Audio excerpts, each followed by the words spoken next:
The candles were still burning when I read it. 4 words. No apology, no explanation, just forgot. Busy with Warren. I stood in my dining room, holding my phone, looking at a table I'd spent 3 hours preparing. Her favorite meal. The wine she'd mentioned wanting once 18 months ago.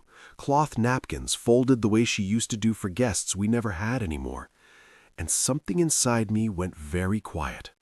Not angry, not sad, quiet.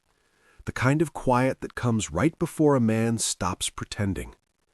I didn't call her back, didn't send a message full of things I'd regret. I just picked up the wrapped box I'd spent 3 months tracking down, a gift that meant more than she'd ever understand now, and I walked out to my truck.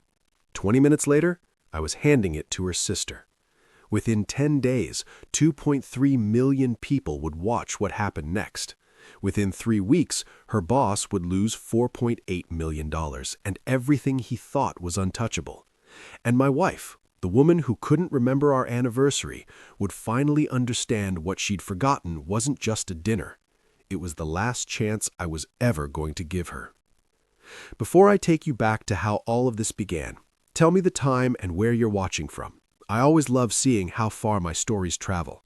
Consider liking and subscribing, but do it only if you like what I do here. Now, let me walk you back a bit. My name is Graham Holt. I'm 47 years old. I've spent 22 years as a structural bridge inspector for the state of Indiana. My job is to find the invisible things, the hairline fractures, the stress points, the places where metal has been quietly failing long before anyone notices. Funny how that expertise never translated to my own marriage. Vivian and I had been together for 18 years, married for 16 of them. She was VP of operations at a regional logistics firm, corner office, quarterly travel, a boss named Warren Briggs who believed his title entitled him to things that weren't on any org chart. I'd met Warren twice. Twice was plenty. The man had a handshake of someone who'd practiced it in a mirror, and eyes that were always calculating the next move. Both times I shook his hand, I had the same thought. This is a man who takes what isn't offered. For our 16th anniversary, I wanted to do something real. Not flowers from a gas station, not a reservation I'd forget to confirm. I spent 3 months tracking down a Victorian-era jewelry box with a hand-wound music mechanism. Found it through an antique dealer in Cincinnati. Had it restored by a craftsman in Louisville who specialized in mechanical restorations. The song it played was the one from our first dance. I set the table that evening like we used to. Cloth napkins, tapered candles, the brass holders her grandmother had left her. I made her favorite meal from scratch, poured the wine she'd mentioned wanting to try over a year ago. By 7:30, the food was getting cold. By 7:42, my phone buzzed with those 4 words. I read them twice. Then I set the phone down, looked at the table, and understood something I'd been refusing to understand for a very long time. This wasn't a mistake. This was a message. I picked up the wrapped box, 3 months of searching, a week of restoration, 16 years of hoping she'd remember who we used to be, and I walked out the door. 20 minutes later, I was handing it to her sister. Nora lived 20 minutes across town in a small bungalow she'd bought after her divorce. She was Vivian's younger sister, a hospice nurse, the kind of woman Vivian had always dismissed as simple because she chose compassion over ambition. She opened the door in scrubs, clearly just home from a shift. "Graham?" Her voice carried concern, not performance. "Is everything okay?" I held out the box. "She's busy," I said. "You're not." Nora looked at the box in my hands, then back at my face. She didn't ask the questions I could see forming behind her eyes. She just reached out slowly and took it, holding it with both hands like something that might break. "You sure about this?" she asked quietly. "A gift doesn't mean anything sitting on an empty counter." She nodded once. Something shifted in her expression. Not pity, something older than that. Recognition, maybe. The look of someone who'd seen this kind of ending before. "Thank you, Graham. I mean it." I turned to leave. She called after me from the doorway, voice low but clear. "I hope she understands what she just walked away from." I didn't answer. I got in my truck and drove home to a table still set for two, candles burned halfway down, and a silence that had stopped feeling like absence and started feeling like an answer. Vivian came home at 1:47 a.m. I heard the door, her heels on the hardwood, her coat coming off. She didn't glance into the dining room, didn't call my name, just moved through the dark house like a woman who'd stopped wondering if anyone was waiting. I lay on my side of the bed and stared at the ceiling. Not crying, I was past that. I was running diagnostics the way I did on a failing structure, looking for the fracture points, the stress patterns, the moment the load exceeded what the system could bear. 16 years. When had it started cracking? Maybe it was the Portland trip 3 years ago, the one her company had no record of when I checked the travel portal a week later. Maybe it was the number saved under just an initial on her phone, the one that made her smile in a way she hadn't smiled at me in years. Maybe it was the slow erosion of small things, conversations that became transactions, dinners that became logistics, a bed that became two separate territories with a demilitarized zone down the middle. I'd noticed all of it. I'd just convinced myself I was reading things wrong. That's what you do when you've built a life with someone. You explain away the cracks. You tell yourself the structure is sound even when your own expertise is screaming otherwise. Warren Briggs entered the picture about 2 years ago. Vivian mentioned him casually at first, her new boss, very driven, lots of ideas about restructuring. Then the mentions became more frequent, then the late meetings started, then the overnight conferences. The first time I met him at a company event, he shook my hand and looked right through me like I was furniture that happened to talk. The second time, at a holiday party, he put his hand on the small of Vivian's back while telling a story, and she didn't move away. I filed that moment in the part of my brain where I kept things I wasn't ready to examine. Now I was ready. She left early the next morning without a word about the dinner, without a glance at the dining room I still hadn't cleared. She poured coffee, checked her phone twice, and walked out the door like the previous evening had simply ceased to exist. I sat at the kitchen table and watched her go. Then I called Tucker Slade. Tucker was my oldest friend. 49, worked in commercial construction oversight, and had the kind of blunt honesty that made him terrible at parties, but invaluable in a crisis. He answered on the second ring. "She didn't show," he said, before I'd finished my sentence. 4 words, I told him. Forgot. Busy with Warren. A long pause. Then Tucker said, low and flat, "Graham, that's not a mistake. That's a decision." I didn't argue. I already knew he was right. What I didn't know was that Nora had written about the gift. She texted me 3 days later, apologetic and slightly panicked. She ran a small blog, nothing fancy, just a personal site, where she wrote about her work in hospice care, about gratitude, about finding meaning in small moments. She'd posted a short piece about the jewelry box, about what it meant that her sister's husband had shown up at her door on his anniversary with a gift meant for someone who wasn't there to receive it. She'd included a photo of the box open, the music mechanism visible, no faces, no names. "I thought maybe 30 people would see it," she said on the phone. "My usual readers. I never expected—" "How many?" I asked. A pause. "As of this morning, 400,000. I sat with that number for a moment.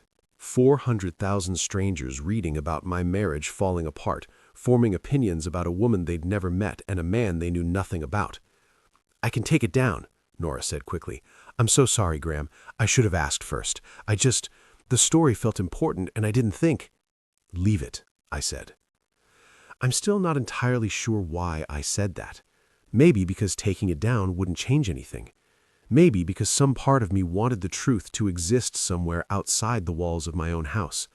Maybe I just wanted one honest record of what had actually happened. By the end of the week, the post had been picked up by 3 lifestyle sites and a podcast about relationships. Someone had screenshotted the key paragraphs and posted them on social media with the caption, "This is what it looks like when a man stops asking and starts answering." The comments poured in. She chose her boss over 16 years. Let that sink in. The quiet ones see everything. Respect. This man didn't lose anything. He finally put it down. One comment stopped me cold. Someone had written, "This is what men do right before they leave. They don't explode, they redirect." I read that 3 times. If you've ever stayed longer than you should have, if you've ever held on while someone else was already letting go, type "I stayed" in the comments, because you'll understand what comes next better than anyone. By day 10, the post had crossed 2.3 million views. A marriage counselor made a response video calling it the quietest confrontation I've ever witnessed. A men's podcast dedicated an entire episode to what they called the quiet anniversary redirect. None of them knew my name. None of them needed to. But someone who did know my name had been watching very carefully.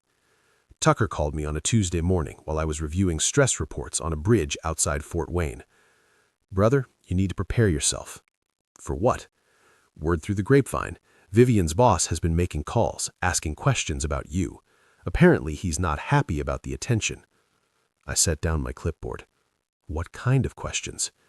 "The kind a man asks when he's trying to figure out how much you know." Tucker paused. "And how much damage you can do." I looked out at the bridge stretching over the White River. 18-wheelers rumbling across a structure I'd certified as sound. Warren Briggs was afraid. Good. He should be. He came on a Thursday. I was standing on the shoulder of State Route 32, clipboard in hand, reviewing load stress data on a bridge that carried 18-wheelers across the Wabash River. The morning air was cold, the kind of Indiana October that reminds you winter isn't asking permission. A black sedan pulled onto the gravel behind my truck. Wrong car for this location, wrong shoes for this terrain. Warren Briggs stepped out in a charcoal suit that probably cost more than my monthly mortgage payment. He walked toward me like a man who expected the world to rearrange itself around his schedule. I didn't move. "You think this is funny?" he said, stopping 6 feet away. His voice was clipped, already running hot. I set my clipboard on the truck bed. "I think you drove 40 minutes to stand in construction dust, so you tell me who's laughing." His jaw tightened. "That blog post, your little stunt with her sister, you're trying to humiliate her. You're trying to humiliate me." I looked at him calmly, the way I look at a stress fracture I've identified but haven't reported yet, observing, measuring. "Mr. Briggs, I gave a gift to someone who was home when my wife wasn't. If that humiliates anyone, the math isn't complicated." Something flickered in his eyes. Not anger, fear.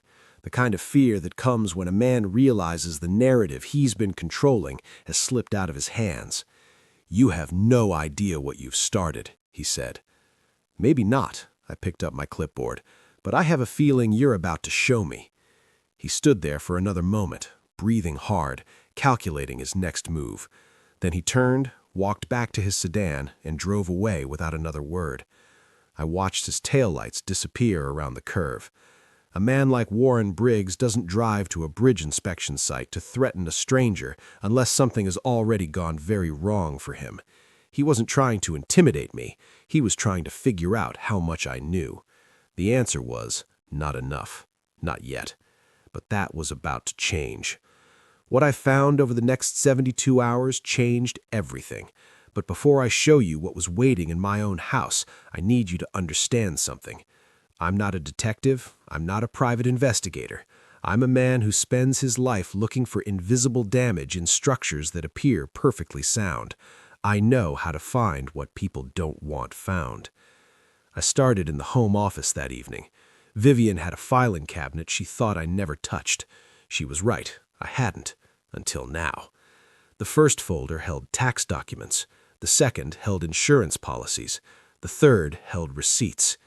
Hotel receipts, restaurant receipts, a spa retreat in Michigan booked for 2, dated 6 months ago, a weekend she'd told me was a corporate leadership retreat.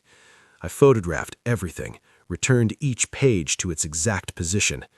Then I found the bank statement. It was buried under a stack of old magazines in the bottom drawer of her nightstand. A checking account I'd never seen, opened 28 months ago. Regular deposits, small enough to avoid notice.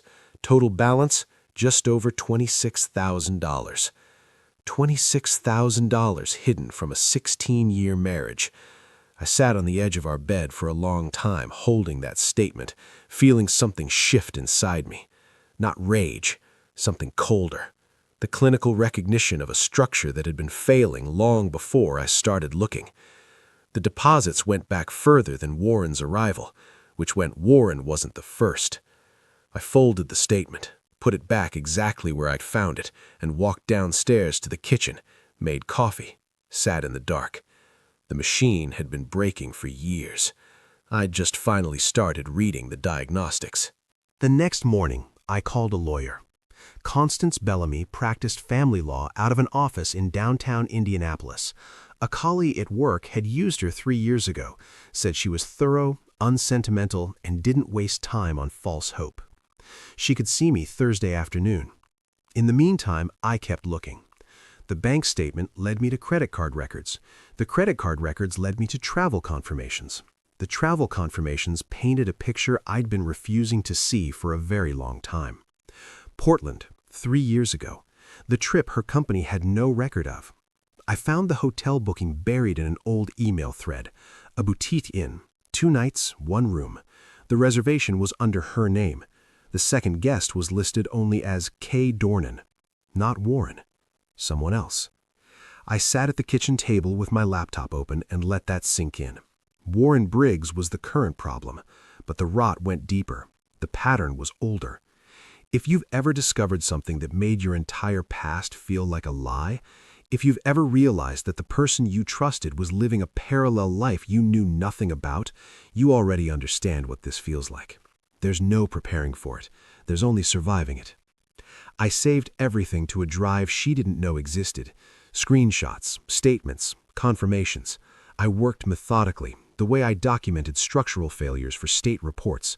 No emotion, just evidence. Thursday came. I drove to Constance Bellamy's office. She was exactly what I needed. Direct, precise, already 2 steps ahead. She reviewed the documents I brought, the hidden account, the travel records, the spa retreat, the expense anomalies, and organized them on her desk without changing expression.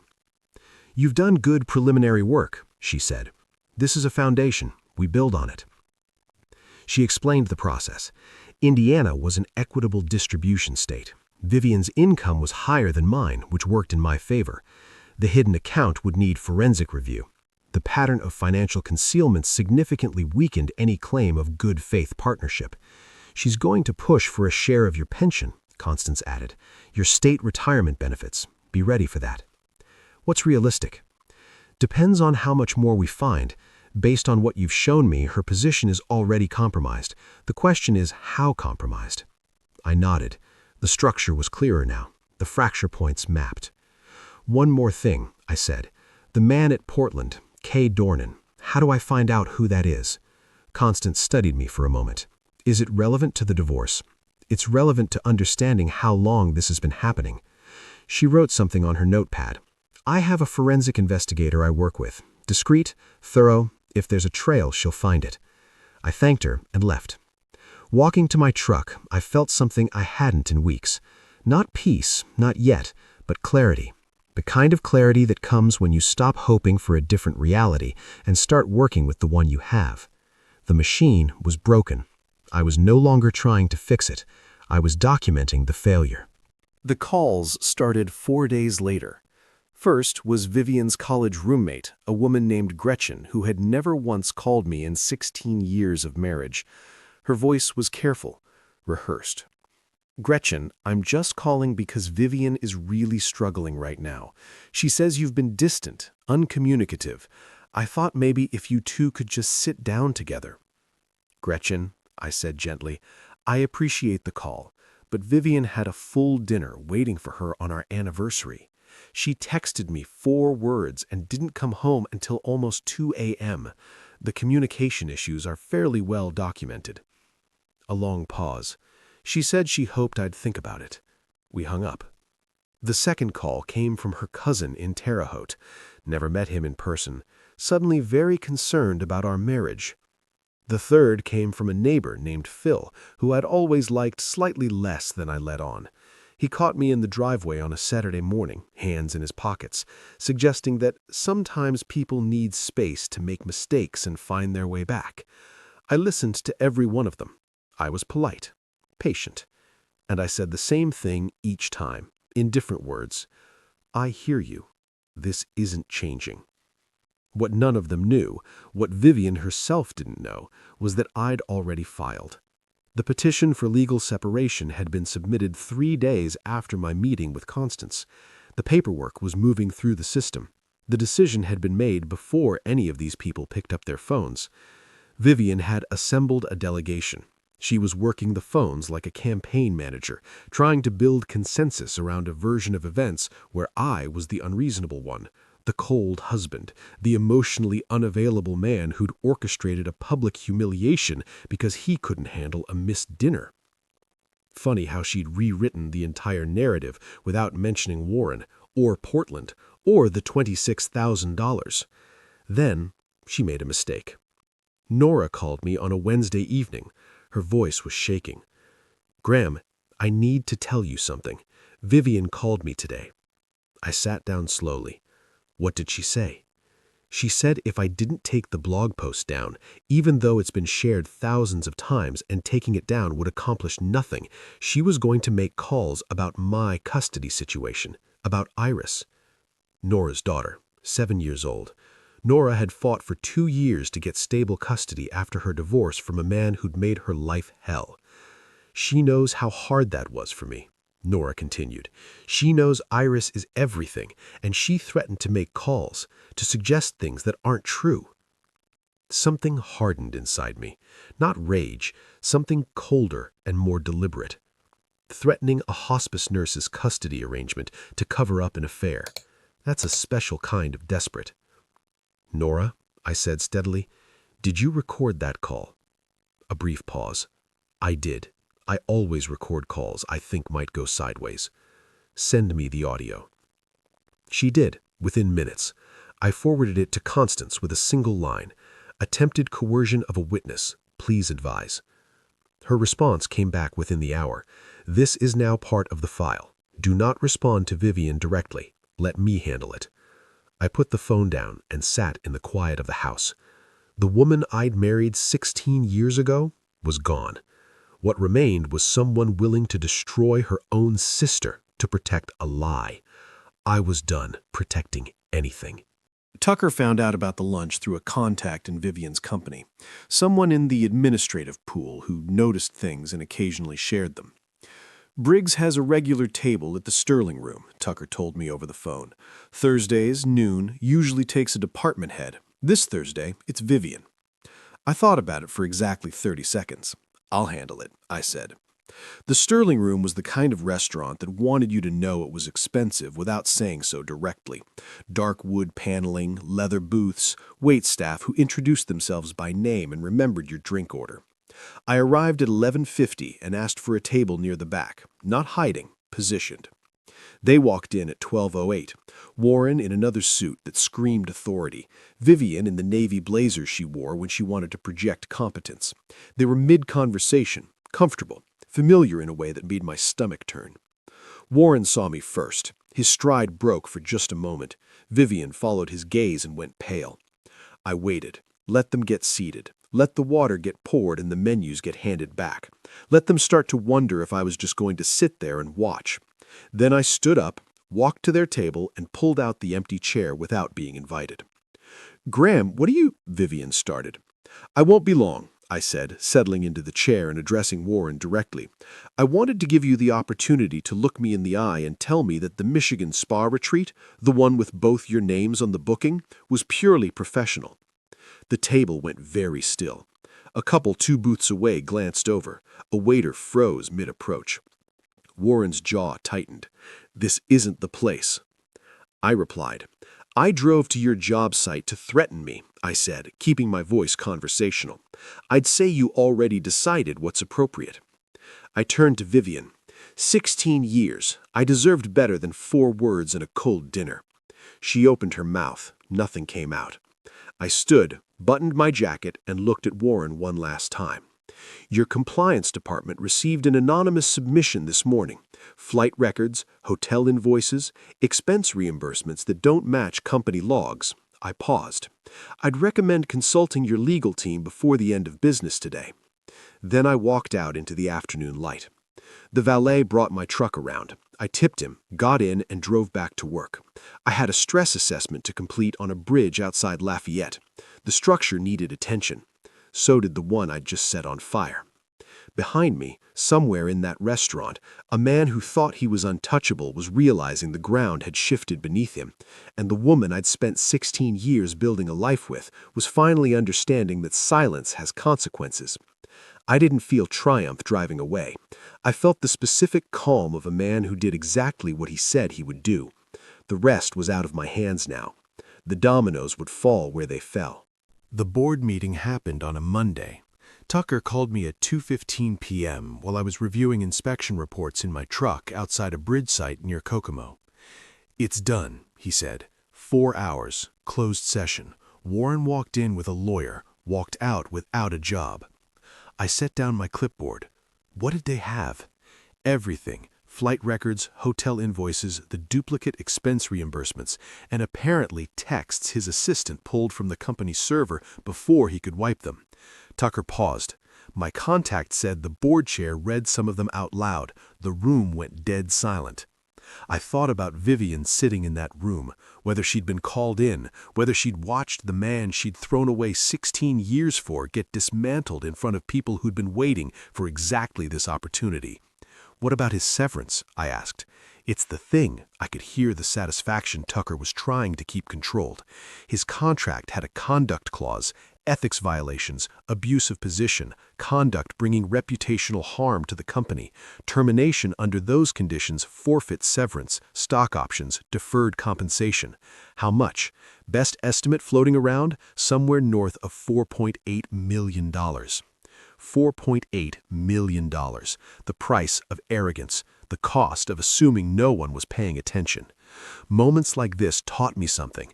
The truth has a way of surfacing, but only if someone's willing to look for it. He tried to retaliate, Tucker continued, filed a defamation claim on the company the same afternoon. Their legal team responded in writing within 2 hours, 4 words, "Try us, we dare," and withdrew it the next morning. I thanked Tucker and ended the call, sat in my truck for a moment, looking out at the bridge stretching across the Wildcat Creek, 18-wheelers rumbling across a structure I'd certified as sound. Warren Briggs was finished, not because I'd destroyed him, because he'd built his own destruction and I'd simply made sure the right people saw the blueprints.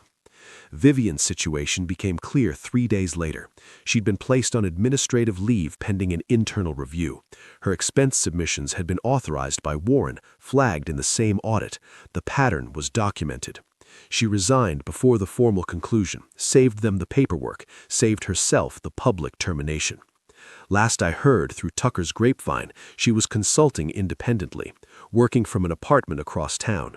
Her LinkedIn stayed active but went quiet. No more posts about leadership excellence or corporate culture. Funny how that works. The woman who dismissed her sister as simple for choosing hospice work over ambition was now rebuilding from scratch. The sister she'd threatened was still doing the same meaningful work she'd always done, unbothered. The quiet ones, it turns out, tend to stay standing. I went back to my inspection reports. The bridge needed documentation. The structure was sound. Some things still worked the way they were supposed to. The divorce was finalized on a Wednesday in early December, 4 months after I'd walked into the Sterling room and told Warren Briggs his afternoon was about to get complicated. Constance had built the case exactly as she'd promised, methodically, without sentiment, with enough documentation to make Vivian's attorneys negotiate rather than litigate. In the end, Vivian dropped her claim on my pension in exchange for a clean split on the house sale proceeds. The $26,000 in the hidden account was acknowledged in the settlement agreement, offset against her share of our retirement assets. The coercion recording was referenced but never played in court. It didn't need to be. Her attorneys knew what it meant. She got a portion of the house equity minus an adjustment for financial misconduct. It was equitable in the technical sense. and it was over. I shook Constance's hand outside the courthouse. She was already checking her phone for the next case. "You did good work," she said, not looking up. "Don't come back." I laughed, the first genuine one in months. That's the plan. I moved into a rental on the east side of Indianapolis that weekend. A small craftsman with a detached garage that needed work. The garage alone was worth the rent. I spent the first 3 days getting it organized. Tools on the pegboard, workbench level and clean, the kind of satisfaction you can only get from putting a space in order with your own hands. Tucker came over Sunday with a case of beer I hadn't asked for. "Housewarming," he said, setting it on the counter. "Janet sends her best, says you're having dinner at our place next Saturday whether you like it or not. Tell her I like it." He nodded once, looked around the place. "You doing okay?" "Better than okay," I said, and I meant it. That night, after Tucker left, my phone rang. Unlisted number. I almost didn't answer. "Graham?"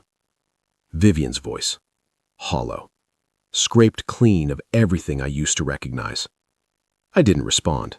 Just waited. "I heard about the house," she said. "That you moved." Word travels? A long silence. Then, "I keep thinking about the candles. You left them burning." I did. I didn't even look at the dining room when I came in. I just walked past it. I know. Another pause, longer than the others. I could hear her breathing. "I'm sorry, Graham. I know that's not enough. I know it's too late. But I'm sorry." I held the phone for a moment, looked around my new kitchen. The empty walls. The clean counters. The quiet. "I believe you," I said finally. "It doesn't change anything, but I believe you." I ended the call. Set the phone down on the counter. Stood there in the silence for a while, feeling the weight of 16 years settling into something I could finally set down. Then I made dinner. 1 plate. And it was exactly enough. 14 months later, I was a different man living a different life. The Craftsman rental had become home. I'd rebuilt the garage from a cluttered shell into a proper workspace, replaced the sagging back fence with cedar planks I'd milled myself, planted tomatoes in the spring that actually produced something worth eating by August. Tucker and Janet had me over for dinner most Saturdays. Nora stopped by occasionally with Iris, who'd taken to calling me Uncle Graham in a way that made me feel something I hadn't expected, belonging. I ran into Nora at a coffee shop one afternoon in October. She was carrying a tote bag from the foundation she'd joined, the one that had invited her to become an ambassador after seeing how she'd handled the attention from that blog post, Grace Under Pressure, they'd called it. We talked for 20 minutes about her work, about Iris starting 2nd grade, about nothing in particular. When she got up to leave, she paused. "You doing okay?" she asked. "Better than okay," I told her, and I meant it. I finished my coffee and sat there for a while, watching the street, people moving through their ordinary days, the sun on the glass, the particular quiet of a man who no longer had anything to prove to anyone. That was enough. It was exactly what I'd earned. The knock came on a Thursday evening. I wasn't expecting anyone. Tucker was out of town. Nora would have texted first. I opened the door and felt the air leave my lungs. Vivian. She looked like a woman who'd been running from something and finally stopped, thinner than I remembered, dark circles under her eyes, holding a manila envelope against her chest like it was keeping her upright. "Graham," her voice cracked on my name. "I need to talk to you." I didn't invite her in, just stood in the doorway, one hand on the frame. "It's been 14 months, I said quietly. "What's left to say?" She swallowed hard. "Warren filed a civil suit against me last month. He's claiming I was the one who leaked the compliance documents, that I orchestrated the whole thing to cover my own involvement." I processed that. "Did you?" "No." Her eyes met mine, desperate, raw. "You know I didn't. You're the one who submitted them. And now his lawyers are subpoenaing everything. My emails, my finances, my personnel records. They're trying to prove I was the source." "What does this have to do with me?" She held out the envelope. Her hand was trembling. "This is his legal filing. He's named you as a potential witness. His team thinks if they can prove you and I were working together to destroy him, they can shift liability onto both of us." She paused. "He's coming after you too, Graham. He just doesn't know it yet." I looked at the envelope, didn't take it. "What do you want from me?" "I need you to testify on my behalf. Tell them the truth, that I had nothing to do with the submission, that you acted alone." The silence stretched between us. A car passed on the street. Somewhere down the block, a dog barked twice and went quiet. "You're asking me to step back into this," I said slowly, "to re-enter a courtroom, to defend you after everything?" "I'm asking you to tell the truth." Her voice broke. "I know I don't deserve your help. I know what I did. But if he wins this, Graham, if he pins this on me, I lose everything that's left, and you'll be next." I stood there, one hand still on the doorframe, looking at the woman I'd loved for 16 years, the woman who'd forgotten our anniversary, the woman who'd hidden $26,000, the woman who'd threatened her own sister to protect a lie, the woman who was now asking me to save her. Tell me which part of this story hit you the hardest. Drop it in the comments. I read every single one. And let me know where you're watching from tonight. I always love seeing how far these stories travel. If you want more stories like this, you already know what to do. Tucker's voice echoed in my memory. That's not a mistake, that's a decision. Everything I'd built over the past 14 months, the peace, the clarity, the clean ground I'd finally found, stood on one side of this doorway. And everything I thought I'd left behind stood on the other. Vivian watched me, waiting, barely breathing. I looked at the envelope one more time. Then I opened my mouth to answer.